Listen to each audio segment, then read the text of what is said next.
They didn't freeze our bank accounts. They literally took the money. So there's this in America, and I didn't know this, and this shows my privilege because this impacts a lot of people in this country. In America, state, local, and federal governments can take your assets if they suspect that they're connected to a crime. They don't freeze them, they literally take them. And then you have to hire lawyers to fight to get them back and to prove your assets are innocent. And often it is the case that you How do cannot. they take your assets if you haven't been convicted? Isn't it innocent till proven guilty? No, this is how they get around it. It's a legal fiction that is such a bastardization of our constitutional rights. They it's about your assets, and your assets do not have due process. So they are fighting against your bank account. They're fighting your car, right? Your car doesn't have due process. So they will take say they take your car. Say they find a dime bag of weed in your car. And they're like, "We think you deal drugs out of this car. We're taking it." They take your car and they put it in their lot. First of all, if you don't fight to get your car back, they get to sell your car and keep the money. So they're very incentivized to do this. But second of all, if you do fight back, they will then file a lawsuit against your car. So it would be like US v. Toyota Camry. And then your Toyota Camry is the defendant. So they don't have due process because they're not a human being. And so then they can just drag you through the courts for years. In our case, we didn't have the ability to even fight to get our money back for 22 months. And for us, it was totally financially devastating. And like we had to sell our house, we had to sell our car, we had to liquidate retirement, borrow money, raise money, move in with family with our 4 kids. Um, I was but going to like, ask, like, I have one kid and I'm a little overwhelmed at the moment. 4 kids, all under the age of 5. yeah, And this got to be mentally excruciating. yeah, it's been really hard. We're really lucky that we have family that could help us by taking us in. They couldn't financially support us, but they could take us in. Um, yeah, it's hard. It's still hard to talk about. I mean, it's like it was a Tuesday in May and I was in a Zoom meeting and I got a notice that my bank account was empty. And you're like, how am I going to feed my kids? And the thing of it is after they took our money, the prosecutors told my husband's lawyers, if Carl pleads guilty, we'll give him some of the money back to feed his kids. And the only thing I could ever think of that is like they are literally willing to let my 4 American babies, and I only say American because American kids aren't more important than other kids, but this is their government. Yeah. They're willing to let my babies starve over this. And they haven't even charged my husband with a crime, and they never did. Right? It was just this pure, it felt like terrorism. Like yeah. And yeah. So And you mentioned the Department of Justice, so I want to get to that because the FBI, I mean, FBI involvement could be for low-level stuff like gang stuff, all the way up to, massive RICO racketeering. How does the Department of Let me say, how and why did the Department of Justice get involved with this? We do know the federal government has contracts with Amazon, but why did this, even if he was guilty, which he wasn't, why does a relatively low level thing like this go all the way up to the Department of Justice? I think we want the answer to be that there's something we don't know or there's some big thing, but this is the answer, is that, Amazon has a lot of influence and power, and they hired a former federal prosecutor from the Eastern District of Virginia to call his former colleagues who were still at the Eastern District of Virginia. And one of the wildest things about our family situation is that Amazon ended up suing my husband in federal court after they had our money taken, which Amazon asked the DOJ to take our money and send over my husband's employee bank account information in an email without a subpoena, which I think is illegal. But after Amazon knew we had no money, then they sued my husband as a further, like, let's just kick you in the teeth a little bit more. But we were able to fight that lawsuit and get to discovery, meaning the exchange of facts.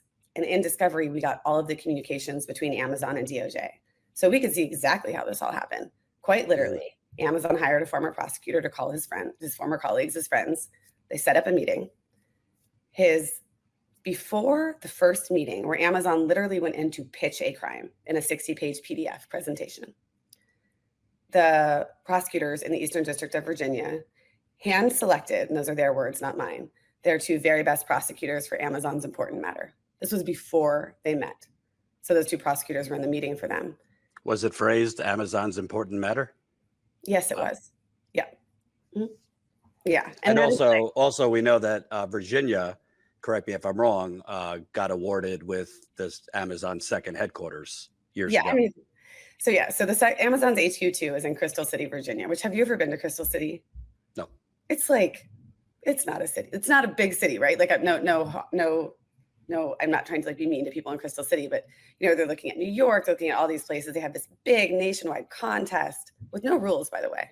Amazon Yeah. never said they were going to actually like pay attention to the submissions in the contest. They chose Crystal City because it's right by Washington, D.C., because they can soft lobby everybody all day long.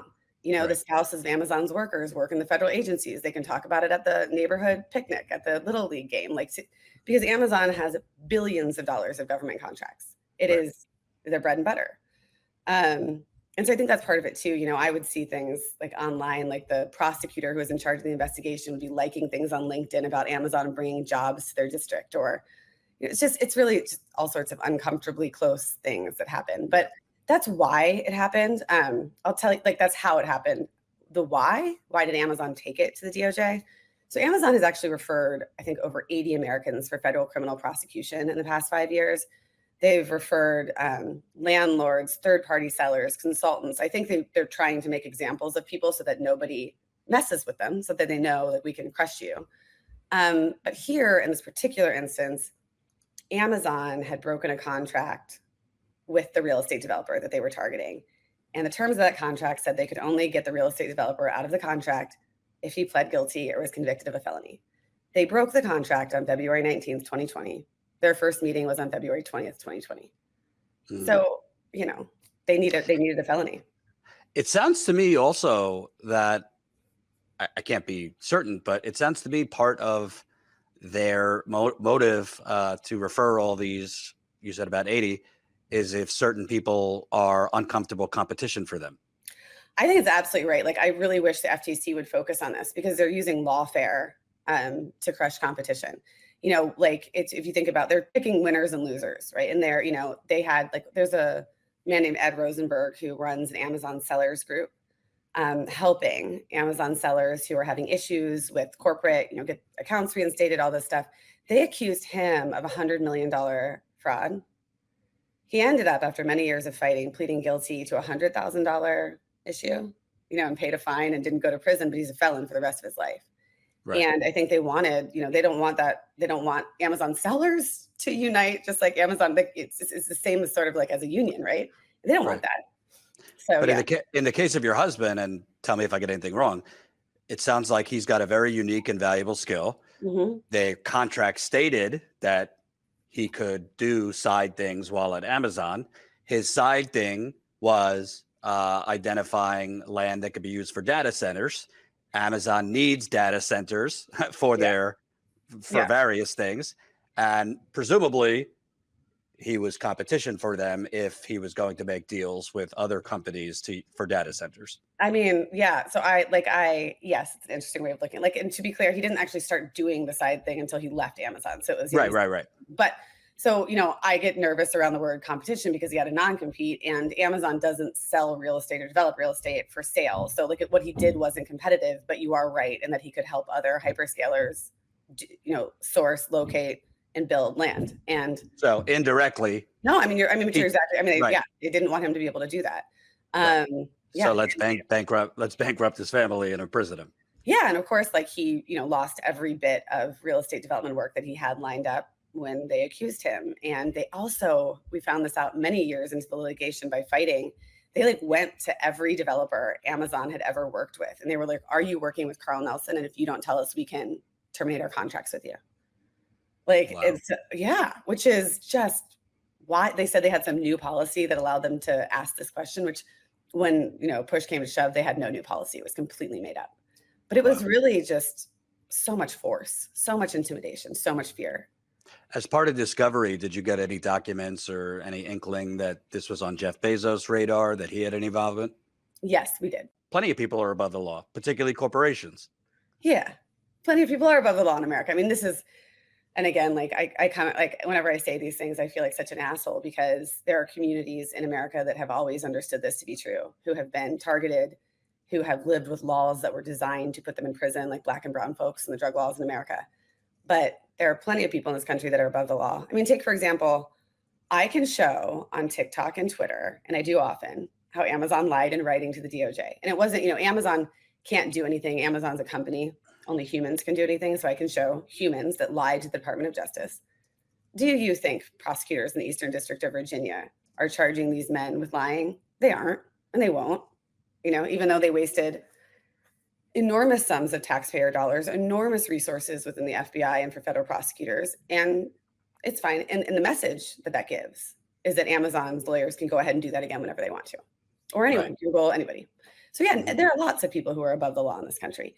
And unfortunately, one thing I really don't like that's happened in the past 4 to 6 years is that we now think of like weaponization of the DOJ. We think it's a right-wing issue. We think about like political weaponization, but I would say more than political weaponization, it's corporate. It's corporate weaponization, right? It's corporations who can use the DOJ to do their bidding, to go after business partners, competitors, like, anybody they want. There are so many companies in this country that have been crushed by DOJ investigations that were startups that could have, brought so much innovation into the world and never got to. And so I just think it's really unfortunate. Can I ask you, it's gone up until this year. What exactly was the resolution? Was the DOJ like, hey, just kidding, well? Or is there a resolution? So nobody's ever asked me this, but I'd love to tell you because so it was in January, and I at the time did not know that like the DOJ never vacated pleas. In my like magical thinking world, I was like, of course they're going to vacate these pleas. It's the right thing to do. This is going to happen. And one day in January, I got a phone call from our lawyers that it had appeared on the docket in the pleas that plea cases that they were being vacated. And so the next day there were conversations with federal prosecutors. Like they hadn't told my husband or any of these other people, there were conversations with federal prosecutors that the investigation was over. We were told there were many, many meetings about it within the DOJ, but that it was the right thing to do to vacate the pleas. So they did. And I think the federal prosecutors kind of felt like heroes. And I'm like, you're not a hero for vacating something that should have never happened because like we lost everything, right? Like the process was the punishment here. You should do something to try to make it right. But the investigation was over. And then we said, well, can we get declination letters, which are like official letters that you could like present to the public or put on the internet that the investigation is over, because there's a lot on the internet that the investigation happened. And the prosecutor said, we don't do that here in the Eastern District of Virginia, but we're telling you. So, so that was that. That was that. Oh, yeah. So has your husband been able to get back to real estate, get back to work? Yeah, so now he's working again. There were a lot of years where he wasn't really because of the specter of the investigation. And, there are a lot of people who will never speak to him again and won't touch him with a 10-foot pole because they're afraid of Amazon. And he lost millions of dollars of work he had contracted for with his company. And so, my husband has sued Amazon in state court in Washington. He's already won part of it, but more to come, right? Like you just have to find a way to, our goal is to make sure Amazon doesn't do this to anybody else ever. And hopefully we can cause or bring about some conversation about civil forfeiture in America, because that is the biggest platform we have to try to change something for people that don't have the resources we do to fight. And so, yeah. And so we're just trying to get to justice, but it's also tell you like it's exhausting because we also have to raise 4 kids. We have to, still pay for legal bills because Amazon is appealing the loss in civil court. So like we're still dealing with Amazon. They're just like monsters. Like the other thing is like we don't have any money, right? So you're sitting here. It's like even if you were to somehow get all of this overturned and go to trial, like why would you? We don't have any money. What are you doing? And also, I hope. In my experience covering Amazon union busting, there's not a lot of lawyers that want to go up against Amazon, even if they have a case for a lot of career and political reasons. But sure seems somebody needs to look at Amazon's employment contract I Yeah, don't know if it's any different than what it was when your husband worked there, but it it's, is. tell me. It is different now. I mean, it went during my husband's tenure at Amazon. They came to him and said, "We'll give you, I think it was $500 or something to sign our new contract," and he said, "No, thank you." They know what they're like. They know, right?